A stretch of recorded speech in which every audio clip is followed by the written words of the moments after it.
now present George Edwards in Frankenstein.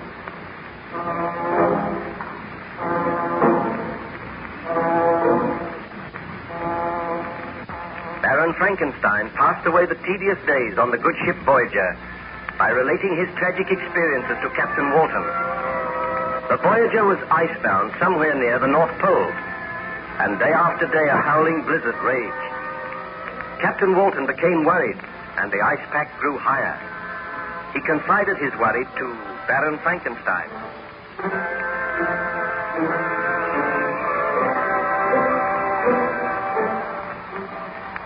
You look rather worried today, Captain Walton. Unfortunately, the weather shows no signs of abating, Baron Frankenstein. Have any of your men seen any trace of the monster? Has he attempted to visit the ship again? No one has seen any trace of it. Let us hope it has perished out there in the blizzard. I hope so, but I very much doubt it. Do you feel inclined to tell me some more of your story? Well, I have told you how the child William was murdered, and on examining the body, I formed the conclusion that the murder had been committed by the monster. I dashed back into the room where my wife and the burgomaster were waiting with Justine, and I told them that I was in reality responsible for the murder of William. They looked at me in some amazement. Then my wife... Victor, what are you saying? It is true, Elizabeth. The monster killed William, and I created the monster. He has done this for revenge because I refused to grant his request. Do you not agree with me that Justine was guilty of the murder? I swear that I am not guilty. You can release Justine. She is innocent. Burgomaster, did I not set you and your men to search for the monster? The monster which you say you created. I likely story, Baron Frankenstein. Understand, Burgomaster, that people do not doubt my word. I say that Justine is not guilty of this murder. Take your men, go and search for this monster. Then you will find the murderer. Had you examined the body closely, you would have seen the marks on the throat. I am sorry if I have given you offense, Baron Frankenstein. I was merely trying to do my duty. I appreciate that. Will you go now? Seek until you find this monster. Have no mercy. Shoot him on sight. We will do that. But of a truth, I have never seen the creature. Is it true that he is your creation? That you made him in a laboratory at the back of this house? It is true. Now go and do not question me further. Find him and kill him. Come, you men. There is much work to be done tonight. We will take our leave, Baron Frankenstein. Baron Frankenstein, I go to my knees and thank you for saving my life. I thank you for making them release me. All right, Justine. Now go.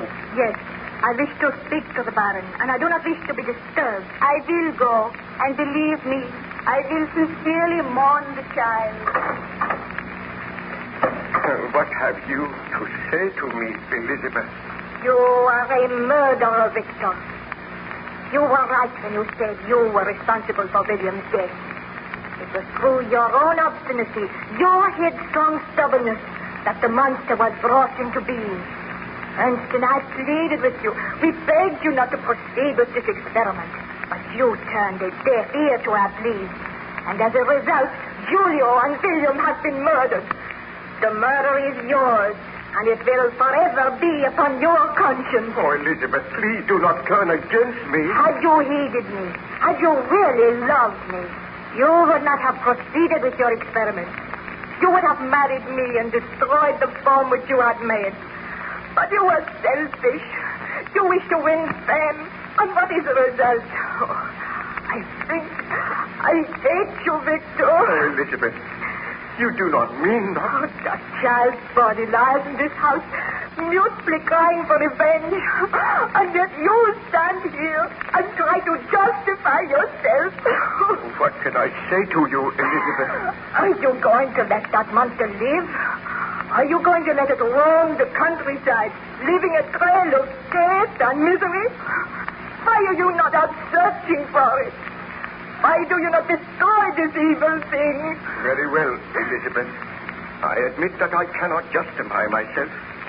I will go now, and I shall not return until I have slain the monster. No, Victor. do not mean what I said. If you go out there, the monster may kill you. You have shown me my duty very plainly, Elizabeth. I will go, and I trust that I will return. You must not go, Victor. The shock and the grief caused me to speak like that. I do not hate you. I love you, and I want you to stay here. It is because of my love for you I want to repair the great sin which I have committed. You cannot go. Remember, Ernest Cobal is coming tomorrow. Tell him what has happened, and do not fear for me. Goodbye. Did you succeed in finding the monster, Baron Frankenstein? Well, I wandered out into the night. I walked through the woods. I traveled for miles until I was footsore and weary. But still I saw no trace of the being which I had created. And then, just as dawn was breaking, I came to a little clearing at the side of the woods. I looked around curiously, and then eventually I heard a woman sobbing. I hurried in the direction of the sound, and as I came through the woods, I saw a peasant's cottage. Outside the cottage, a woman was kneeling beside the body of a man. She was weeping bitterly. I approached her.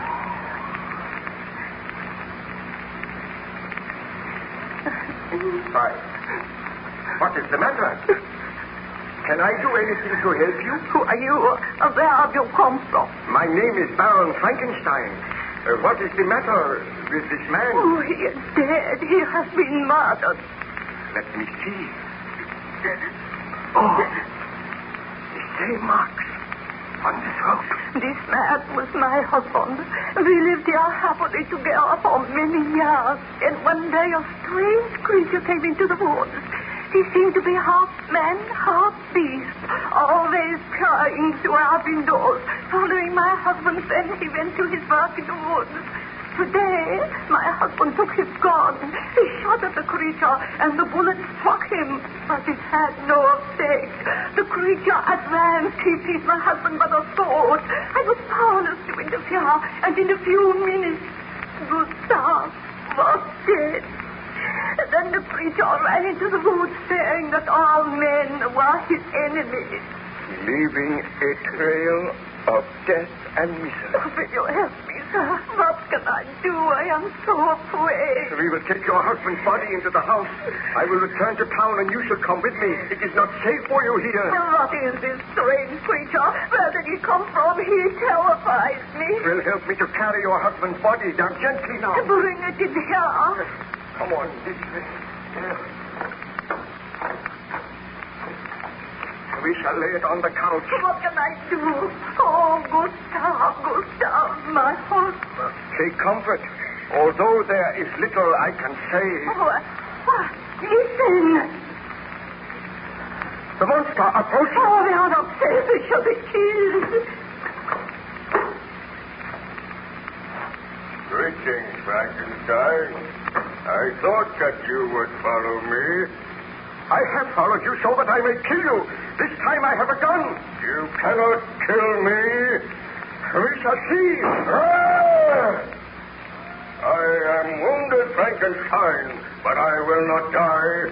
You are the second man who has tried to kill me today, the second man who has wounded me, who has taught me the meaning of physical pain. Let this woman be gone. We have much to say to each other. I will go. This creature is a devil. He cannot die. Poor woman. Why did you kill her husband?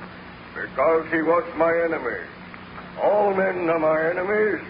And I take that gun from you, Frankenstein. You devil! You are so strong. Now we can talk. This woman will not return. She will run to the town for aid. I am the most wretched being on this earth. You are my creator, Frankenstein, and yet you despise and spurn me. You gave me life, a life that is filled with misery and wretchedness. You gave me this hideous form which turns all men against me. Do you expect me to love all men? Why did you kill the child? Why did you kill this poor peasant?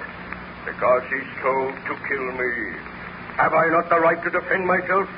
Why do men strive to kill me? Why do they shudder when I appear? Is that not your fault, Frankenstein? Have I not suffered enough? Do you not think I have been punished? Everywhere I go, I seek bliss and happiness. But I am excluded because I am a hideous monster. Misery made me a fiend, but it is in your power to make me happy. Then there will be no further death, no further misery. When first you brought me to life, I was a poor, helpless, miserable wretch. I knew and could distinguish nothing, but I could feel pain, and I spent my days in weeping and misery. I will remember one day when I was oppressed for the cold. I was wandering in the woods. I found a fire which had been left by some beggars. I was overcome with delight at the warmth I experienced. I thrust my hand into the embers. I quickly drew it out again with a cry of pain. Thus did I learn the meaning of physical pain. But I have had greater suffering than that Frankenstein, wandering in loneliness. And yet you could give me happiness.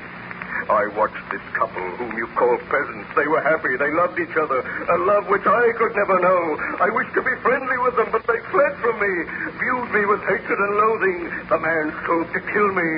Then he died. Tell me, foul monster, why did you slay the child William? Because he meant something to you. Because I wanted you to suffer as I have suffered. And I swear this, Frankenstein, if you do not give me a mate, then you shall have no mate. I shall slay your wife. You dare to threaten to kill my wife? I swear that unless you start work very soon, unless you commence to create another creature, then your wife shall die. What happened, Baron Frankenstein? Did you agree to the conditions imposed by the monster? Oh, I can tell you no more today, Captain Walton. The memory of those horrors is still too fresh upon my mind. Return later, and I will continue with my story.